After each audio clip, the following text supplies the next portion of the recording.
Third లాగిన ఆట అయితే కండక్ట్ చేస్తారు. ఇక అక్కడ ఉన్న షీలా డార్లింగ్ అయితే ఇప్పుడు పోటీదారులు సిద్ధం కండి అని చెప్పి అంటుంది. ఇక అక్కడ ఉన్న టీమ్ లీడర్స్ ఇద్దరు కూడా ప్రభావతి, సత్యం వీళ్ళిద్దరూ కూడా దగ్గరకు వచ్చి చెయ్యి కలిపి పంతం నీదా నాదా అని చెప్పి అంటూ ఉంటారు.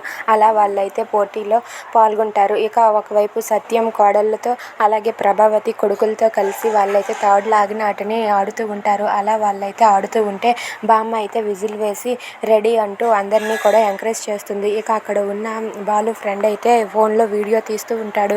ఇక సత్యమూర్తి అయితే వాళ్ళ ముగ్గురు కోడళ్ళతో తాడుని లాగుతూ ఉంటాడు. ఇక ప్రభావతి అయితే తన ముగ్గురు కొడుకులతో కలిసి తాడుని లాగుతూ ఉంటుంది. అలా ఒకవైపు వాళ్ళు ఒకవైపు వీళ్ళు ఇద్దరూ కలిసి తాడుని లాగుతూ ఉంటారు. ఇక సత్యమూర్తి వాళ్ళు ఒక్కసారిగా చేతిని విడిచేసేసరికి ఒక్కసారిగా సత్యమూర్తి పరిగెత్తుకుంటూ వెళ్ళి ప్రభావతి మీద పడతాడు. అది చూసి అక్కడ ఉన్న వాళ్ళందరూ కూడా కంగారు పడుతూ ఉంటారు. ఏమైందో ఏంటో అని చెప్పి వాళ్ళైతే కంగారు పడతారు. ఇక అలా తాడు లాగే ఆటలో వాళ్ళైతే ఓడిపోతారు. ఇక ప్రభావతి వాళ్ళదే గెలుపు వస్తుంది. ఇక అక్కడ ఉన్న షీలా డార్లింగ్ ఇలా అంటూ ఉంటుంది, సత్యమూర్తి వాళ్ళు ఓడిపోయారు, నా కోడలు ప్రభావతియే గెలిచింది, నా కోడలు ప్రభావతిదే విజయం అని చెప్పి షీలా డార్లింగ్ అయితే అందరి ముందు అంటూ ఉంటుంది. అది వినగానే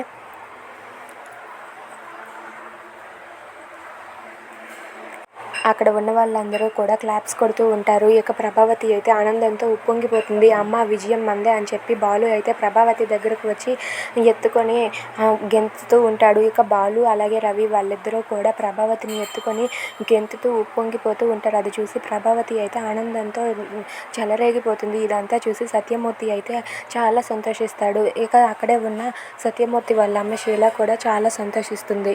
if you like this video please like, share and subscribe friends.